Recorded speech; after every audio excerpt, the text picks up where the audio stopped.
look at the average person, easily people will drink 2 cans a day. They're drinking 560 packets of sugar a month. 560 packets of sugar in here, okay? Look, that's how much sugar, packets of sugar they drink every month from only 2 cans of soda, right? If our government was really interested in resolving America's obesity, the first thing they would do is quit allowing deceptive labels to inundate the industry. If labels are the guidelines by which we have to choose foods to be healthy, and the very guidelines that they created for these food labels are deceitful, misleading, and not accurate, how can America ever get that? If I told you the term, and this is something that they've allowed, that when you see 0 grams of fat on the label, that food can be 100% fat. What I want to show people is that if you don't change the way you think about food and exercise, you're never going to change what you do with food and exercise. It's not how many calories you eat in a day that really matters. It's what you eat per meal that really matters. I always think that the one thing that I want to know is that when I'm gone, is that I made a difference. Good afternoon, Coach Kelly here with a very, very special guest, nutritionist Keith Klein from Houston, Texas. Keith and I met a little over 30 years ago. I had just graduated from college. It was May of '91. I moved down to Houston. I was living in the Woodlands. And I was referred to him from a lady that I met at the little gym that I had joined. I was having some minor struggles with my health, looking for answers. And she thought that Keith could help me. And so off I go to see the wizard. I really didn't know anything about this guy other than what she had told me. And not only did he help me in the short run, but he really changed my life. Keith has been the most dominant influence with my nutrition in my adult life. And, little did I know all those years ago that I would turn out to be a fitness professional and nutrition coach. So really the foundation of what I teach my clients today, it's still based on what Keith taught me all those years ago. But it's interesting looking back at his career. He was in clinical practice for a little over 40 years. The bulk of his clients are just average men and women off the street. But he also worked with some of the most elite professional bodybuilders and figure athletes in the world, which speaks to the excellence that is Keith Klein. He's recently retired, but he was a best-selling author. He was a TV personality. He was a radio, did a regular radio program. And even though he's retired now, he's still active in the industry with his online lean body coaching program. And then more recently, he was featured in the movie documentary called Beyond Weight Loss, which I highly recommend. I've watched it like 4 times now. I'll include a link in the show notes, but I am thrilled to have him on my show this afternoon. I call him mentor, hero, and friend. Welcome, Keith Klein. Well, thank you very much, Kelly. Great intro. Thank you. Well, Keith, I want to jump right into, as we had talked beforehand, I want to give my listeners, just some really valid, concrete information this afternoon. And I know that one of the topics that you really have a heart to discuss is misleading marketing practices that food manufacturers use to trip us up. So what are your thoughts? Well, first of all, look, if our government was really interested in resolving America's obesity, the first thing they would do is quit allowing deceptive labels to inundate the industry. And remember, it's the FDA that allows and regulates the food industry. It's the USDA that regulates the meat and dairy industry's labels. And it's the alcohol, tobacco, and firearms that regulates the labeling of alcohol. You got 3 different entities, and they all do a horrible job on educating the community on simple stuff. So for example, if you see a food that has 0 grams of fat on the label, you've got to assume that's a fat-free food. Well, what if I told you the term, and this is something that they've allowed, that when you see 0 grams of fat on the label, that food can be 100% fat, okay? And what they do is they trick people by different serving sizes. But here's my whole thing. If labels are the guidelines by which we have to choose foods to be healthy, and the very guidelines that they created for these food labels are deceitful, misleading, and not accurate, how can America ever get thin? So I've come to recognize there's basically 4 stages of the overweight state. And the first one stems from what I call unknowingness. People just don't know what they don't know. Now, you can ask almost anybody, do you know how to read a food label? They go, yeah, I know how. And then when you sit down with them, they had no idea all the deceptions that can go into it. So I challenge anybody at home, just pick up a can of cooking spray, like Pam cooking spray, any of them. Go look at the grams of fat and it's going to say 0. How can a can of oil have no fat? It's because now look at the serving size. Then what they're going to do is say a serving size is 1/3 of a second spray. Well, look at when I just simply timed it one time just to see how long it would take to get a tablespoon of oil. I think it was 8 seconds. Now, I'm not offended by the product. I think it's a good product to use. I think we all get to spray oil and use less of it, and that's a good thing. What I don't like about it is if your food is 100% fat, just say it's 100% fat, because all oils are 100% fat.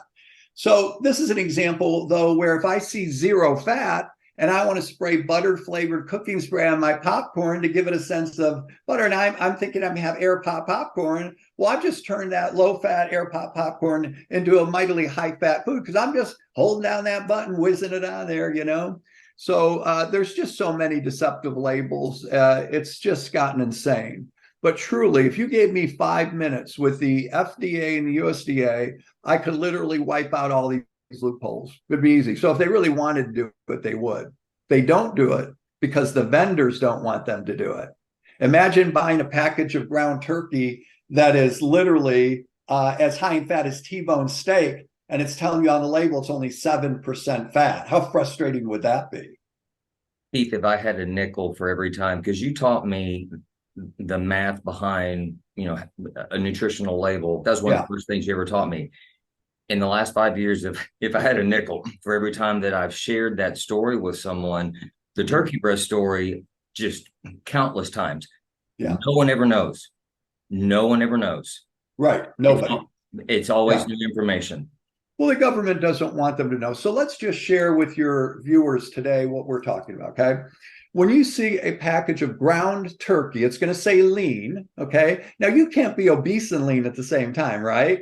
But Kelly, if your body fat is 45% fat, I hate to tell you, you're obese, all right? Now, this package of lean ground turkey on the front cover says 93% fat-free, 7% fat. So when you read that, the word lean insinuates it's a low-fat product, because if I'm lean, I have a low-level body fat. The word 93% fat-free, followed by the term 7%, indicates that it's only 7% fat. That food is actually 45% fat and has the same fat content as T-bone steak. Now, if you wouldn't eat T-bone steak to get lean, why are you eating this ground turkey thinking you're doing better? Because those two are equivalent. You can't get any leaner eating T-bone than this food because they're both 45% fat. Now, this is what makes it pathetic. The number I'm about to share with you, Kelly, should be situated right on the label for everyone to see. It is nowhere on the label because they're going to make you do some math in order to figure out the percentage of fat. So when you see the grams of fat on a label, each gram of fat has 9 calories. To convert that into fat calories, you have to multiply the grams of fat times 9. So if there's 10 grams of fat on a label, 10 times 9 is 90. And that would mean that 90 out of the total calories are coming from fat. So let's just say a food had 100 calories and 9 grams or 10 grams of fat. 90 out of 100, that's like a 90% fat food. So when you go to the ground turkey, you're going to see the grams of fat, you multiply it times 9, but then you have to divide it into the total calories, and that will yield a percentage. And how pathetic is it that people have to do all that work just to figure out that's a high-fat food? That is the lengths that these vendors will go to trick consumers. The definition of consumer fraud is the deliberate intent to deceive one for the financial gain of another. Well, let me ask you this. If you are gaining by selling your product and you are deceiving someone into thinking that's a 7% fat food when it's really for you, doesn't that fit kind of the legal definition of consumer fraud? Well, it doesn't, because the USDA has put those terms into law. See? And so what does that 7% mean? This is going to sound crazy. It's referring to the product's fat by weight, not its fat by calories. And those are completely different things, man. It's just crazy that they do that. What it's basically saying is 7 pounds out of every 100 is coming from fat. It's why do that to people? But there's so many of those things out there. It's sad. So that's why the documentary was done, Beyond Weight Loss, to give people the ability to actually see it, pause it, take down notes and things like that as well. Keith, why do you think that the poor olive oil, which is those manufacturers are very straightforward. I mean, my olive oil that I use, it's a tablespoon is 120 calories and 40 Yes. grams of fat. Why do you think they're straightforward in how they share nutritional information, but you've got the no stick spray people that is completely the opposite? They're trying to hide fat content as opposed to telling the truth. Well, actually, what they're doing is about selling product, right? And in a world that might be discussing the current diet trend wave is to eat low fat, well, they want to capitalize on that. Where it all goes wrong is when they present the what they want to see appear on the label with the people at the USDA or the FDA. So they actually come with a presentation and explain this is how we'd like to see the label. No one's going to be using a cup of oil. So that's how they manipulate the numbers. Now, I put together a presentation. It's been since I've been with Lifetime, which is 5 years. And I want to say it was Pam, but it doesn't matter. One of those products, they used to have the labeling right on the front of the can for fat-free cooking. I'm not seeing that anymore. Yeah. Now, the nutritional label still reads all zeros, but that for fat-free cooking, they've taken off. In fact, there could be litigation. Somebody comes along and says that, I had a team of lawyers where we felt like the only thing a lot of these supplement companies understand is financial revenue, right? And so we had a team of lawyers that would literally sit down, put together our case with a deceptive supplement product, and then submit it. And, that's what it takes to get these changes. They aren't going to change anything unless somebody brings some litigation against them. Yeah, but it is ironic that they're saying for fat-free cooking, use our 100% fat. Now, I don't want to insinuate fats are bad here. They're not. But what I'm trying to insinuate here is that how can one change their body weight with a state of unknowingness, right? I want people to be aware. I want people to know when they look at a food. Now, that little formula that we gave for fat, I know that you can edit and you can put that up so people can actually see it and practice it. But you know what? You don't even need a calculator anymore. If you have an iPhone, you just go to the iPhone and say, hey, Siri, how many grams of fat times 9 divided by calories is the percentage? It'll do it right for you. So you can walk through the grocery store and do it very quickly, right? Yeah, Siri, what's grams of fat times 9 divided by 120? Ding, ding, comes right up. So that's simple, right? Okay, but let me share something with you. When we sit down and we look at a food today, notice that they use metrics on a lot of labels, but we don't live in a metric society. Right. Now, I'm 65 years old. When I was a kid, they were telling me in school we were switching to the metric system, and we never have. So it's not going to happen, folks. But when you look at a can of regular soda and you see grams of sugar and it says 40 grams of sugar, that's pretty much meaningless to everybody. It doesn't mean much. Now, what I've discovered when it comes to helping people change their weight and their health is it isn't enough just to come to somebody and say, look, I want you to cut back on sugar. That would literally have almost no impact on a person because they all know they should do that. The way in which I'm going to make an impact here is it's called neuro-linguistic programming. I'm going to take the information and I'm going to embed it in their brain in a way that it really stays there solidly, but makes an impactful difference on their behavior. Okay, so for example, this is the sugar formula. If you want to convert grams of sugars into teaspoons, whenever you see the grams of sugar on a label, and I know you know this, you just divide it by 4. Now, if there's 40 grams of sugar in one can of Coke, which there is, okay, that's 10 packets of sugar per can. If you look at the average person, easily people will drink 2 cans a day. Okay, so that's 20 packets of sugar a day. At the end of a week, they're drinking 140 packets of sugar a week, right? Now, if they just do that for a month, they're drinking 560 packets of sugar a month. So what I did is I put 560 packets of sugar in here, Okay, look, that's how much sugar, packets of sugar they drink every month from only 2 cans of soda, right? Now, do you realize this is almost 5 pounds of sugar? It's just shy of 5 pounds. So if I just said cut back on sugar, very little effect. If I said, look, each can of soda has 10 packets of sugar, that has a deeper effect. When I show you what's happening, the point here is that small changes over the course of time create huge results over the course of time. And people are into this big, I got to change everything all at once. And maybe we don't. Maybe what we do is we sit down and write down the 5 things that are holding you back from getting what you want in terms of thinness and health. And so when you make that list, it could be something easy like, well, I eat too much red meat. I eat out too much. I don't cook food. I don't carry food. I don't work out enough, right? Well, once you have that list, how hard would it be just to pick one thing on the list and say, what I'm going to do for the next couple of weeks, I'm just going to work on that one thing. Now, imagine the difference this would make, because keep in mind, what I just showed you here, that's how much sugar you're drinking in a month. It would be 6,700 packets of sugar, or 12 of these, right? Take this times 12, 24 more bags of these things at the end of a year, okay?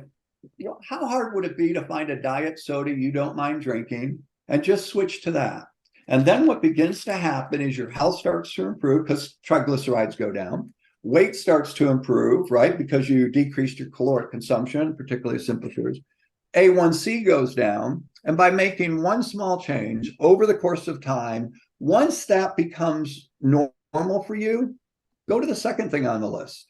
And you know what the mistake I see when someone says I eat too much red meat or fried food, as the case may be, they go, okay, I'm not going to have any. That's it's out. Well, that will never work. What I ask my clients is, how many times a week do you honestly think you could have red meat or fried food and live with it? Well, I could do it once a week, and someone else might say twice. But look, Kelly, when you go from 7 times or 5 times a week of eating red meat to twice, aren't you doing better?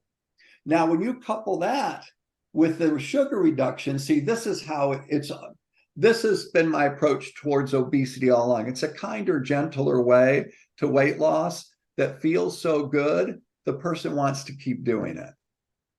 And the more they see progress, the more that just fuels their drive to want to continue. Yeah. Now, I just mentioned that there's what I've come to learn over my career is that there's 4 different stages of overweightness. And the first one was unknowingness. And what I was just showing you was some very small examples of the level of unknowingness that a person has to change. When you check and fix their unknowingness, what I then notice is the second stage of overweightness is usually hormonal. So when you fix that knowingness and their weight doesn't change and they don't see progress at the clip that most normal people do, that's when I turn to blood work up. The problem that I've seen throughout my 40-year career, and remember, we're CCNs, we're clinical nutritionists. We specialize in comparing blood workup, nutrient deficiencies, and also hormonal insufficiencies through blood workup, not saliva, not hair. Well, what we discovered was that when we would say, look, we need you to go get a thyroid profile from your doctor, they would come back with TSH. I go like, well, what is this? They go, well, my doctor said my thyroid's fine.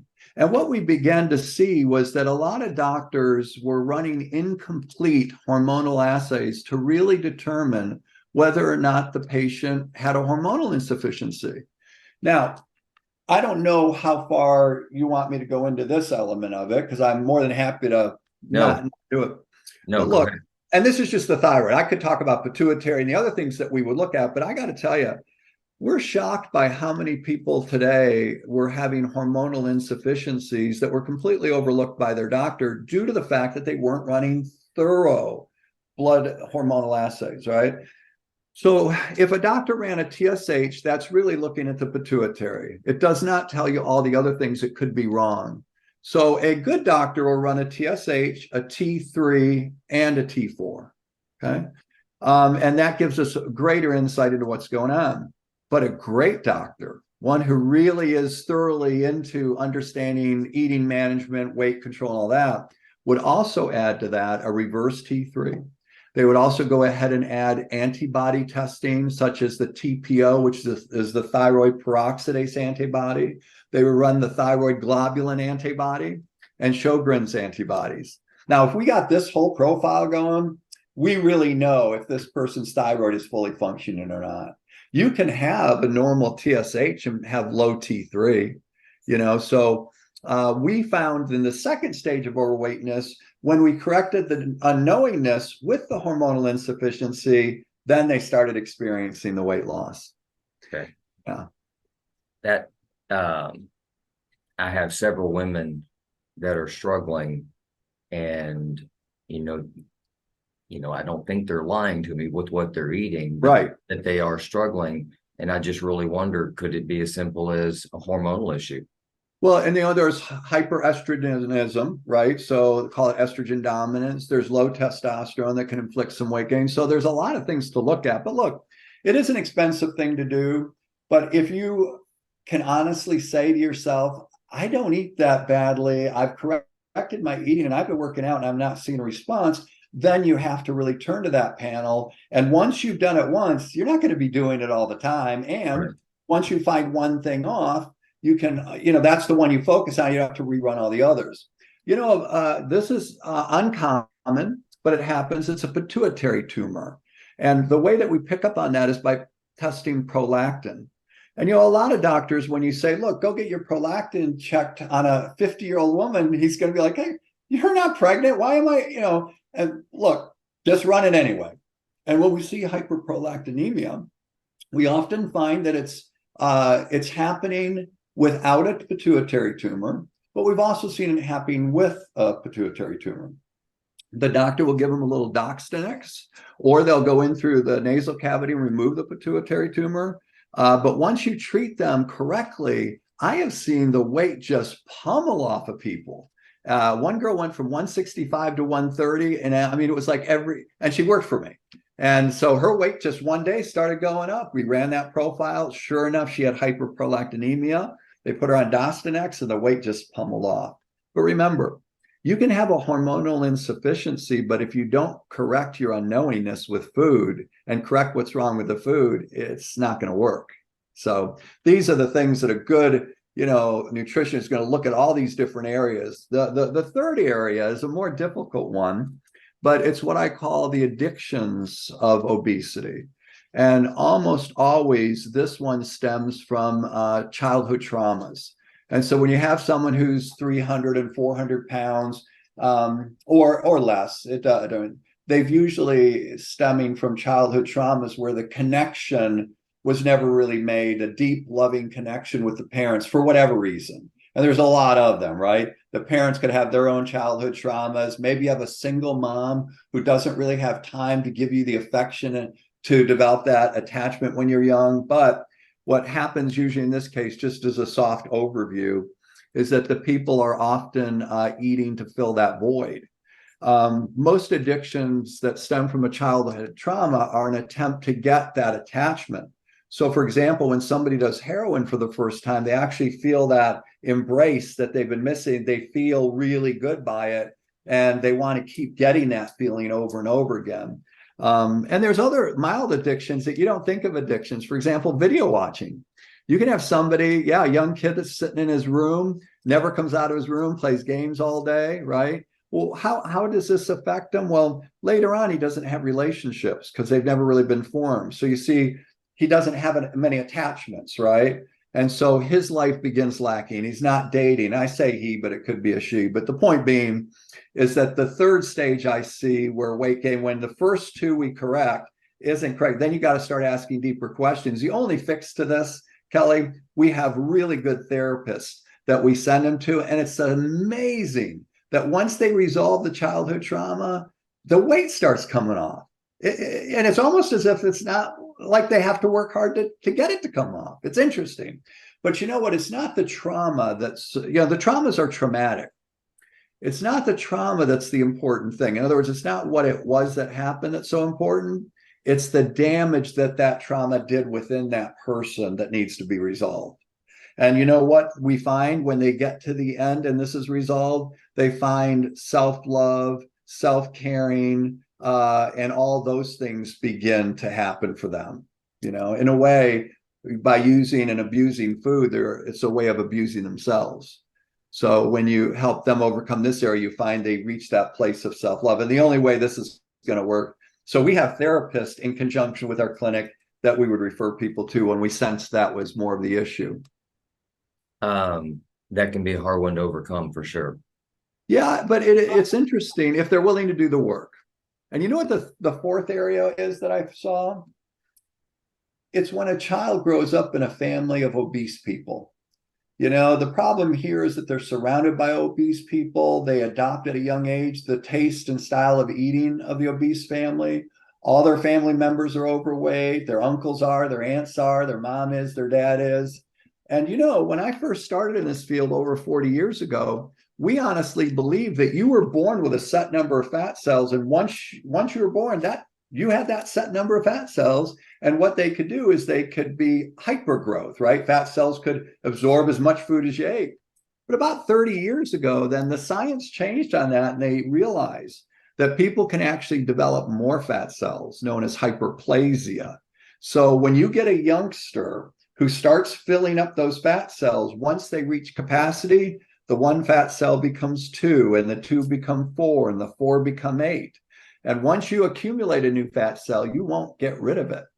See, and so now that type of obesity, that's why I wrote the book, Weight Control for Young America in 1990. The only way you can really help that person is to catch them when they're young, get the whole family, right? And educate the mother and the father on the knowingness side of things and help the whole family eat healthy. That's the best way to cure that one. Pete, it breaks my heart when I see, I see it in Costco sometimes because I'm coming or going, but going out through the food courts, I'm checking out, and you've got an overweight parent having pizza with a very young child that's having pizza that's already overweight, and they've got no chance. Well, and again, it does stem with unknowingness, right? And even with them, we start with unknowingness, and we get the whole family making better bad choices, right? And show them how to eat in a fashion that can make them feel satisfied. Totally get rid of the concept of dieting, because I don't really believe in dieting unless you're an athlete getting ready for a show. But what you see, and you just essentially said this, almost all obese children grow up to be obese adults. Mm-hmm. It's a hard pattern to break, in my experience. Yeah, but there's hope there if you find the right people and have them in your corner. Because you know what this new documentary is about? We're spending the entire thing on my life's work in relapse prevention. Really? Yeah. And so what we're doing is we're filming something like a dozen of my clients that have lost over 100 pounds and kept it off for 20 years. What I want to show people is that if you don't change the way you think about food and exercise, you're never going to change what you do with food and exercise. Right. So you see, this is about the mental side of what we teach our clients to not just lose the weight, but to keep it off.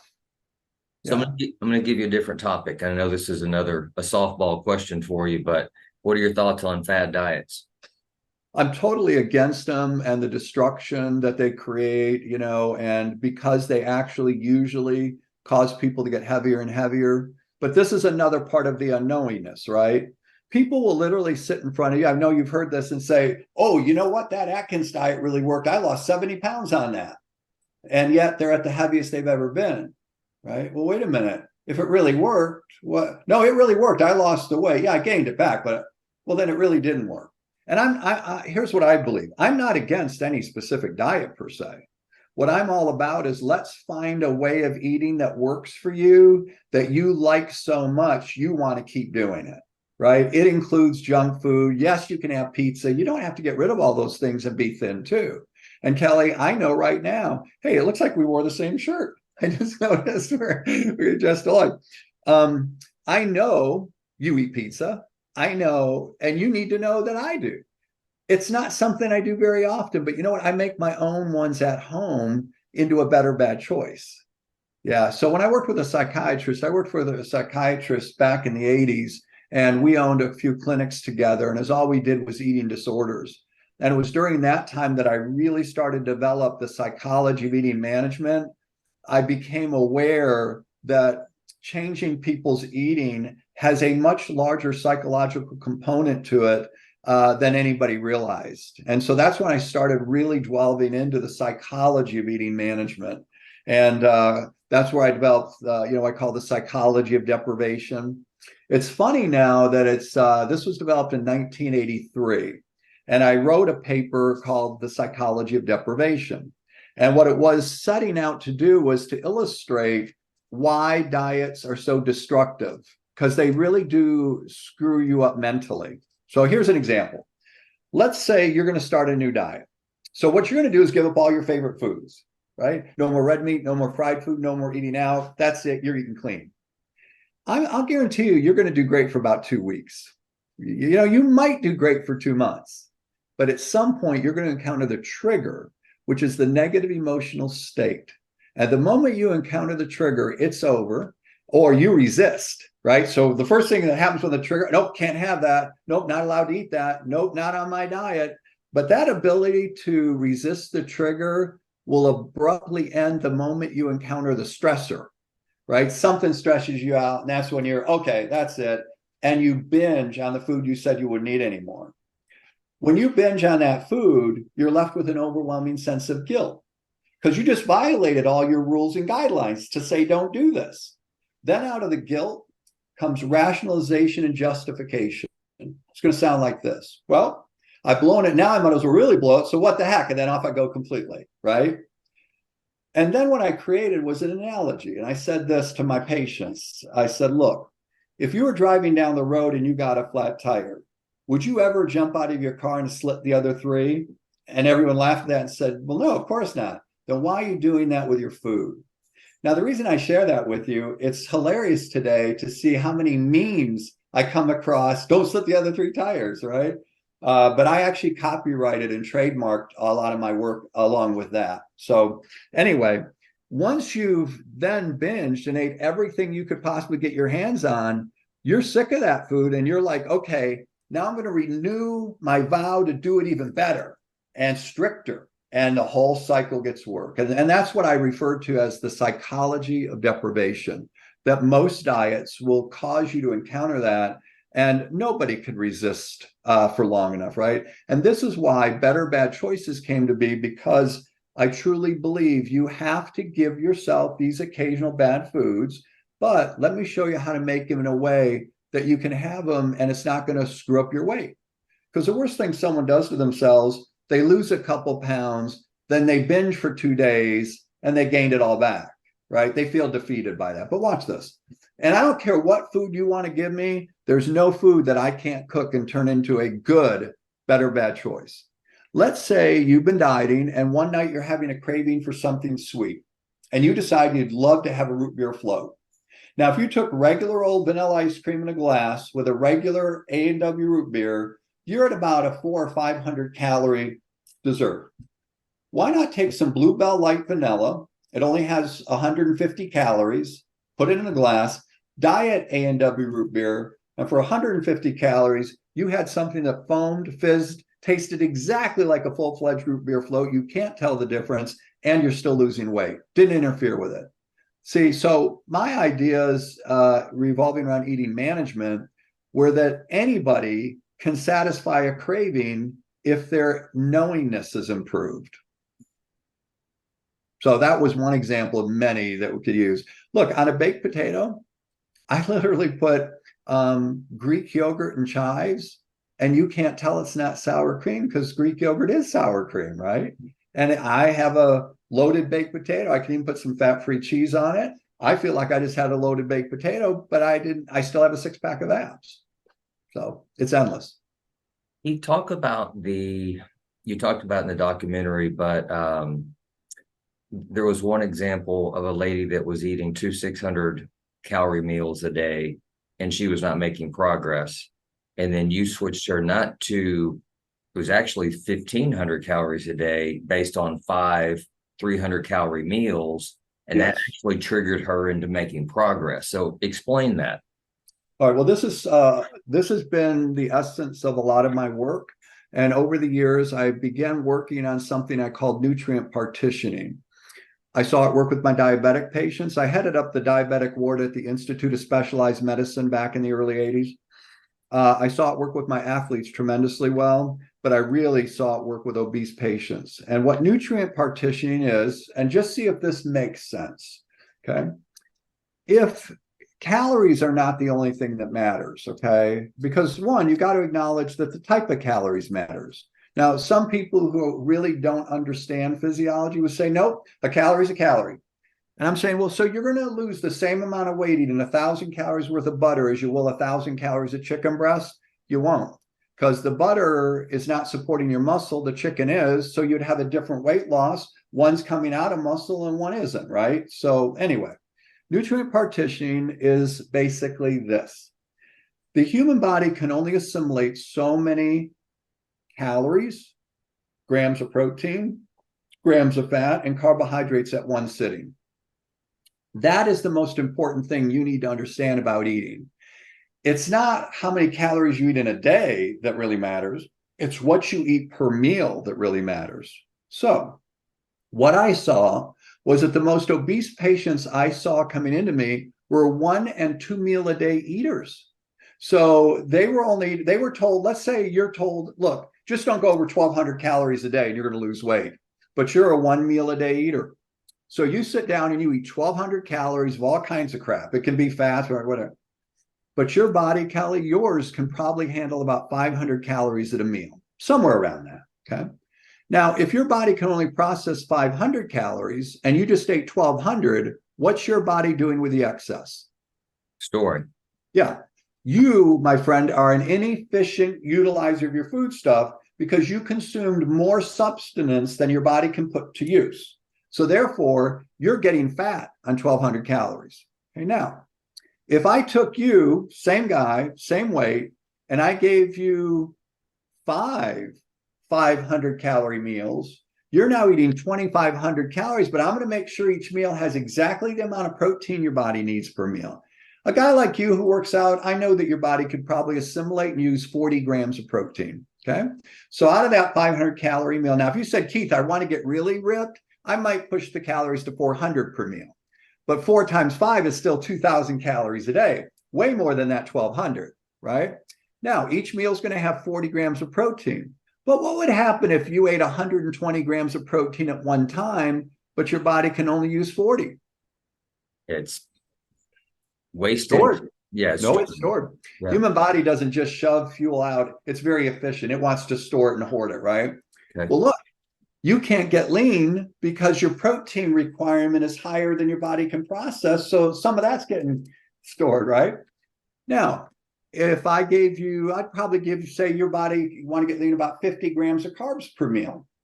Well, what happens if you eat 200 grams of carbs per meal? And you can always see, okay. So when my clients came to see me, I explained nutrient partitioning. We designed their eating protocol to be around smaller, more frequent meals. But you know what's funny? These meals, because they're lower in fat, was a lot of food. They're not hungry. They're not starving. They're not binging. They're not craving. And they're eating lasagna, burgers, right? Because we're showing them how to make all these recipes into better, bad choices that are perfect for weight loss, health, wellness, and energy. Well, man, you got the keys to the universe if you understand this stuff, right? So by having those balanced meals, now a woman, if I wanted to get her to lose weight, I'm not going to give her 500 calories. Most women do really good on about 300 to 350 calories per meal. And again, their protein depends on their athleticism, 25 grams of protein per meal, and so forth and so on. We just divvy up that food based on where they are, what they want to weigh, their current activity level, and stuff like that. That's powerful stuff. Does it make sense, though? Do you think somebody who doesn't know what we know would understand what I just said? No. And in all the nutrition consultations I've done the last few years, the common set of circumstances that I see for people that tend to be really heavy, they undereat earlier in the day. Yep. And they don't necessarily even eat a ton at night. Right. It's just that all their calories are backloaded towards the end of the day. Mhm. But then you have the other side as well. You have people that undereat during the day and they've been kind of running hungry all day and they do binge at night. And Yeah. they're just in this vicious cycle of that. Well, look at this. So when we talked about knowingness, okay, I held this up to say that's how much sugar you ingest at the end of a month from drinking 2 cans of Coke a day. Well, what if I told you that wine is almost no different than this, right? This is what happens at the end of a month when you drink 3 4-ounce glasses of wine each evening. But it's not sugar. It's a totally different substance. It's called ethanol. So that sugar, when you ingest it, has to go into the stomach and be broken down into a glucose. Ethanol doesn't have to be broken down. Ethanol is so simple. It's even simpler than that sugar. It requires zero digestion by the human body, goes right through the stomach wall into the bloodstream. And that ethanol spikes your blood sugar just like that sugar does. It has all the ramifications of sugar. It's just not really classified as a sugar. It's an ethanol. Okay. It's worse for you than sugar. So how many people at the end of the day are along with their meal every night? They have 2 glasses of wine, but not 4-ounce pours. Who does that? It's a 6 to 8-ounce pour, right? Well, they're doing the same thing as 2 cans of soda in regards to their weight loss. But again, that's where this unknowingness starts, right? And when you point out to them, well, because see, when I hold up those 2 things, I love to do that in front of someone who doesn't drink Cokes, right? Because they go, well, I don't drink Cokes. Oh, but you do. No, I don't. Oh, but you do. You have 3 glasses of wine every night. What? Well, that's not, yeah. Yeah. See, and then all of a sudden, poof. Oh my God, I had no idea. Right. Could you just keep the wine maybe for Friday and Saturday nights or Saturdays and Sundays? Let's go from 7 days a week to 2. Could you do that? Yeah, I can do that. Great. Now with that change, with the ground turkey change, with this soda change, we can really get some weight loss going. Keith, I've made an. I'm glad you brought up the wine thing, and this is just an observation on my part that I have several women that I work with in 30s, 40s, 50s, 60s, a range, but they all like their wine, and they all tend to store it's right in their belly. Is that just a coincidence, or is there anything to do with wine consumption and how the body stores that? Or Well, yeah. Well, first of all, the age category that you mentioned, not on the low side, but on the 40 and 50 side, late 40s and mid 50s and 60s, you're talking about menopause.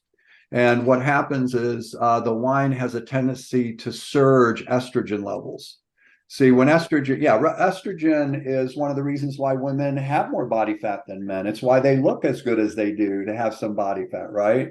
So when you're drinking wine every night, you're surging your estrogen levels usually. And those higher estrogen levels facilitate greater storage as fat, but the wine's doing that already. So you see, when that ethanol hits your bloodstream, it's burned like a fuel, but it's late at night. You can't burn that fuel. What's your body going to do with it? It's going to store it. But because it's entering your bloodstream before the food, it's got to burn that sugar first. So the food calories get stored more. So when you mix wine with food, you're creating a nice little mixture, a chemistry set, if you will, of fat storage.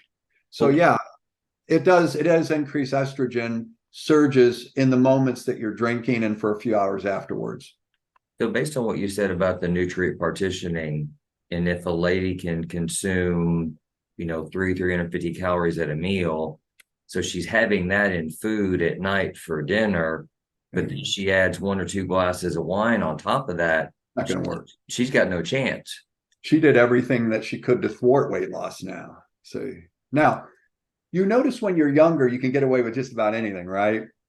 And after years of skipping meals, maybe not working out and everything, our physiology does change. So it does get a little easier to store. Hormonal function can decrease and things like that. Just in a typical man, when testosterone starts to get a little bit lower, cravings for carbohydrates and sweets start to go up. When testosterone gets lower, body fat can go up while muscle goes down. Energy and motivation go down. So you might wake up that morning and go, I'm going to go to the gym tonight. Yeah. But at the end of your workday, you're so wiped out, you're like, I don't want to go to the gym. And so there's a lot of physiological changes and mental changes that begin to take place with hormonal insufficiencies. And as I said earlier, sadly, not all doctors, I mean, what we see is general practitioners are not the best people to go to get a good hormonal profile looking for weight loss. You're going to do a lot better when you go with somebody who specializes in that. So we have specialists here in Houston, for example, the Texas Thyroid Institute, right? They just do such a beautiful job on looking at so many parameters of thyroid, more so than your average general practitioner would. And also, I think general practitioners, there is a reason why they may not run them, and that's insurance isn't really wanting to cover those things. You have to have a reason, in other words, today. Insurance has really messed up a lot of people's ability to get treated thoroughly. So that's why I like to use specialists we have hormonal doctors that are just like a good longevity center. They'll run a huge profile of these things, So yeah, when you say 50 and 60 and you're having dinner and you're drinking a couple of glasses of wine with it, yeah, I can see how after a year or two, because when you gain 5 pounds a year, no one's noticing that. But at the end of 4 years, when you're up 20 pounds, right? So it's an accumulative effect that kind of sort of catches up to you one day where you wake up and go, hey, what happened? My clothes aren't fitting anymore. Is there a strategy for drinking wine? Yeah, there's a strategy for everything, a better bad choice, right? Right. Why not do a wine spritzer? Pour 1 ounce of 2 ounces of wine in a glass with 3 ounces of club soda. And now you have a wine spritzer. And importantly, with your spouse, you're still doing this with them. You still get the taste, right? And you appear to be drinking. So if you're going to go out at a restaurant and you don't want any social pressure, you just say to the waiter, yes, I'd like a wine spritzer. And they bartenders know 2 ounces of wine, 3 ounces of club soda. And now you're giving everyone the illusion so you can avoid, the social pressure, right? So there's a better bad choice for everything, Kelly. That's what I mean is there's no food that you have to go without. That's probably one of the most impactful things that I got from the documentary, going back to the nutrient partitioning, because, again, I have several ladies they're struggling and they all drink, and it just didn't, I knew it wasn't a good thing. Right. But I just really wasn't clicking in on the fact that their bodies can only handle so many calories, and then they're dumping the food or the alcohol rather on top of that. And well, let's remember this. That's an important point. Look, let's remember that calories do matter. So do type of calories. Do you know that ethanol has 7 calories a gram? Fats have 9. Carbohydrates have 4. Proteins have 4, right? Do you realize that alcohol is almost as calorie concentrated as fat? So again, you get a double whammy all the way across. I'm not saying don't drink, though. I'm saying why not just save it for the weekends? If you want a better physical looking body and you want to drink, you've got to come to a compromise here. So the wine spritzers is one good way to do that, Another one is they do make these non-alcoholic beverages today, but you have to be very careful of the calories in there because their calories are going to come from real sugar. And the alcohol people do that. Beer manufacturers, they use the same smoke and mirrors to promote their products as, say, the no stick cooking, two net carbs for 110 calories. Well, where are the other calories coming from? That's the biggest scam, right? So when you saw low carb beer, I couldn't stop laughing at that. All beers are low carb, all of them. They're high in ethanol. Ethanol is not categorized as a carb, and ethanol is worse for you than a carb. It promotes weight gain fat. It's absorbed and assimilated quicker. So when they say no carb beer, it's like, oh my God, how can these companies keep doing this to people? Because nobody knows what that means. They don't know the difference between an ethanol calorie and a carbohydrate.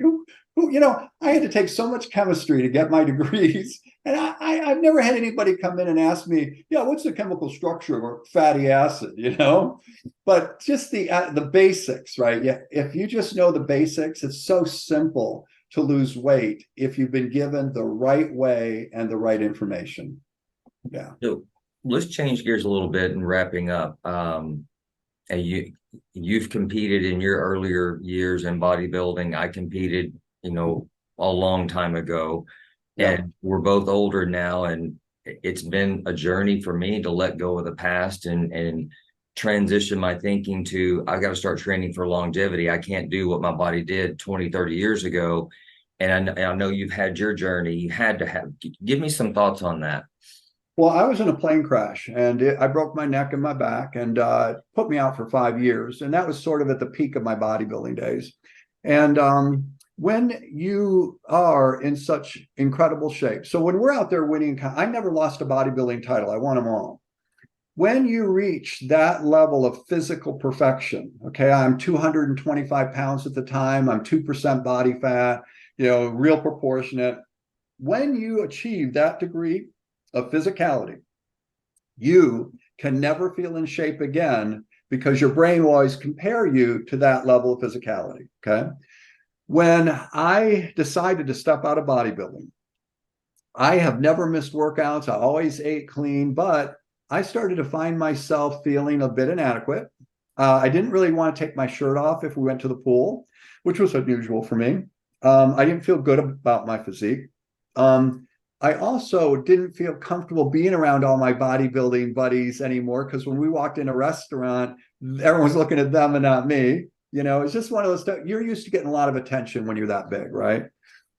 Now, what happened was I started to flounder for 2 years. I found my desire to go to the gym was waning. My workouts weren't as intense. My meals dropped from 6 a day to 4.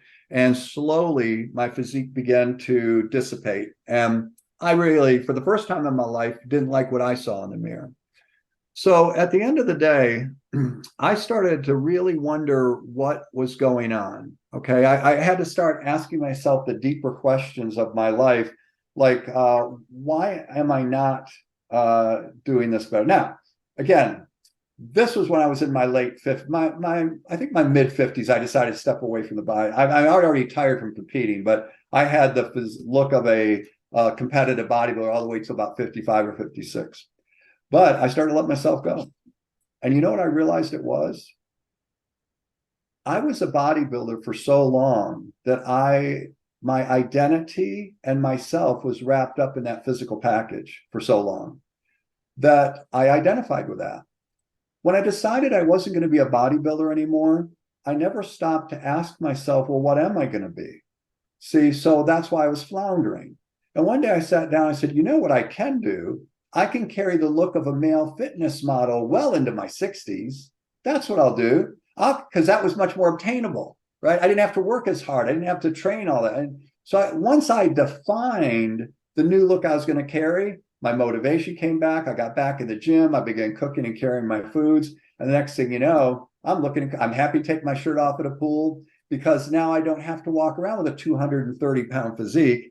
Now I'm walking around with a 210-pound physique and looking better than almost everybody at the pool, right?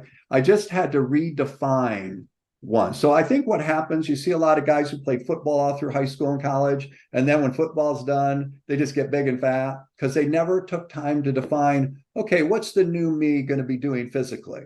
So the goal now, as we get older, is to stay in good shape.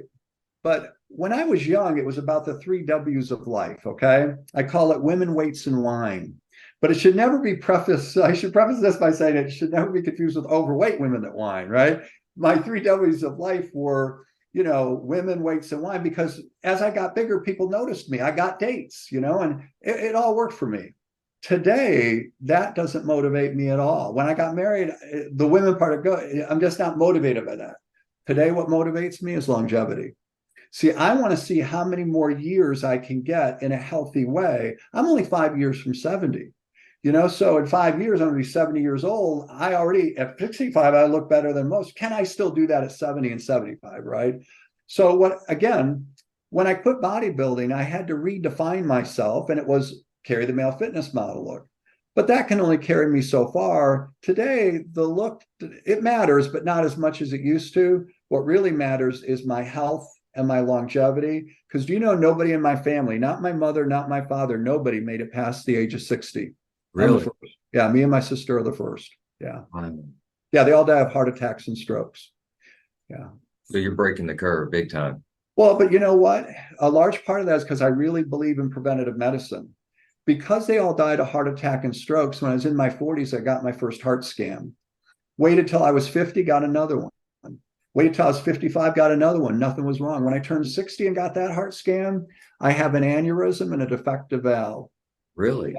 And the aneurysm is at a 5.2. They don't do surgery till it's a 5.5, but I would have never found that had I not gone in and done my preventative medicine. Secondly, colonoscopies. As a clinical nutritionist, I can't tell you how many 40-year-olds I saw with colon cancer. I didn't wait till I was 50. I paid out of pocket when I was 45. And they were like, don't come back for 10 years. No, when I was 50, I went back. Look, you don't need to come back for 10 years. No, when I was 55, I went back. Look, you don't need to come back for 10 years. That's the last thing he said to me. When I was 60, I went in for my colonoscopy 5 years ago. I come out of it and he goes, you know what? Everything looks great. You had your first polyp. We snipped it, sent it to the lab. It doesn't look like anything. We'll call you Tuesday. Calls me that Tuesday. Says, man, am I glad you came in. That was a precancerous polyp. Had you not come in and you waited too long, that would have been a full case of colon cancer. Really? Yeah. Why are you telling people to come back every 10 years? So I got body scans on a regular basis. I always did my colonoscopy on time. I go to the doctor now at this age every 3 months to look at everything, but I have to get a scan now once a year. So we're just waiting until the aneurysm reaches a 5.5. Then we'll fix that and they'll replace the valve. So this is why as we age, it's different, right? The women, weights, and wine thing is gone, man. I was a child then, right? Today, it's all about how many more years can I get out of this body? Because God has only given me one. I'm not getting another one during this lifetime. So I want to make it last. I want to make sure I'm healthy and fit and can do the things I want to do into my 80s and hopefully my 90s. Okay, there's my life story book that has yet to been written. I have the title. And when What's the title? There's More to Life Than Big Muscles. Yes, that's right. When I was a teenager and back in my hometown, I just started lifting. I mean, I wanted to look like Arnold, and sure. I mean, I was just eaten up with it. Yeah. And I'll never forget the little gym that I trained at. It was gym, racquetball, and pool, swimming. And there was an older gentleman. I mean, I'm 15, 16 years old, but he was probably more than 50, but he was super, super, super skinny, super nice guy. His name was Sid. And I have no idea how this conversation came about. Yeah. But his words burned in my brain. And he didn't say it in a condescending way. He just said, son, there's more to life than having big muscles. And of course, at the time, I thought he was nuts, but I've never forgotten that. And now at 55, I agree with him. There's very good advice, right? But when you're young, it's all about the look, right? And what you have to know at some point, that look's going to fade. And, you know, there are a lot of athletes that were pro athletes who are still struggling with that identity because they just haven't created a new one. So it looks like I've had maybe 3 different identities. I had the bodybuilding life of me, the male fitness model life of me, then the health and wellness part, you know, and then now it's all about longevity. That's why I'm more of a plant-based eater. I'm a pesco ovo vegetarian. I eat egg whites, white fish, and those are my primary sources of protein these days. So you've cut out poultry and beef. Yeah, I haven't eaten beef in years. Yeah, not that you can't or someone else can't. It's just that in order for me to align myself with my long-term vision for longevity and wellness, the red meat doesn't fit my vision of that for me, you know, because we do put a lot of hormones in America's beef, right? I know I can buy hormone free. Now, it doesn't mean I would never eat a chicken because I can and I will, but that's just not a dominant part of my everyday diet. My everyday diet, 5 meals a day, mainly fish and egg whites is my sources of protein with a lot of grains and healthy carbs and vegetables. Well, that's a good segue to I mean, I know you have your lean body coaching program that you're still involved with, but what's Keith Klein's legacy? How do you want to be remembered? Well, that's why we started that program, because I recognize, and that's why we're doing these documentaries. I'm not producing or directing them, I'm just in them, but they got so much feedback on the first Beyond Weight Loss. They called me and asked me if I'd be willing to do a second one. I said, only if we focus on relapse prevention because it's never been done. And the reason I wanted that to get out, because by the time I'm gone, this will go on forever. So we have the film, and then the lean body coaching program could go on without me. And we've done about 80 videos in that program. So what I wanted to do is take my experience in the clinic and literally put it online so that you're sitting in front of me and I'm talking to you, right? So each person gets their own coach. Now, I'm not selling it to people here. It's just I want you to know what we're doing there. Each coach is trained by me and my techniques, and everybody gets their own coach. And it's a 6-month program. So we take people through those stages I mentioned, knowingness, hormonal, and all that. And it's just been really cool. It's been up for 5 years now. Mhm. We also have a lot of my writings. I've written some books. I have Weight Control for Young America, Beyond Diet, Get Lean with Lee Labrada. So I've written several books. I have cookbooks because I really believe that your food should taste amazing. Because if it does, you don't have cravings, you know? So I am looking at now, I'm a prolific writer. I write every single day. And all I write about is my ideas on eating management, relapse prevention, the psychology of change, right? And so I'm thinking I might put all that into a book. It's thousands of pages. It's got to really be condensed down, but it's a lot of writings. So that's where I am now. Well, Keith, I can't even tell you how much this has meant to me. I This love doing it. Thanks. I this appreciate you having me on. Thank you very much. so when is the second documentary coming out? Well, you're not going to believe this. We finish filming it this week. Really? They're all flying in Thursday. Yeah, we started filming at the beginning of the year. They took all that and edited it. Now they're coming back on Thursday, and we should be done by mid next week. Then they have to take all that and edit it. So I'm going to guess it's going to be about a year. Maybe it'll be at the beginning of next year, January or February. Well, the information in the first one was, I mean, I've shared it with a number of my clients who've watched it, and Cool. they've loved it. And so our interview will be a nice follow-up to that. But well, any final thoughts, and then I'll let you go. No, I will say this though. My life has been spent with a strong desire to help people with this area of their life. I didn't get paid for doing the documentary. I don't make any money off it at all. It's 100% free. And by the way, it is free right now on Amazon Prime and YouTube, right? The point is that I do this because I absolutely love to do it. I do it because I love to see the transformation in people when they finally lose their weight and feel good about themselves again. And I just love the fact that I think when you ask me what my legacy is, I might not have answered that correctly. I always think that the one thing that I want to know is that when I am gone, is that I made a difference. Well, you have, my friend, you have. Thanks. Well, thank you, Keith. I look forward to speaking with you again soon. All right, buddy. Thanks again. All right. Goodbye. All right. Appreciate it.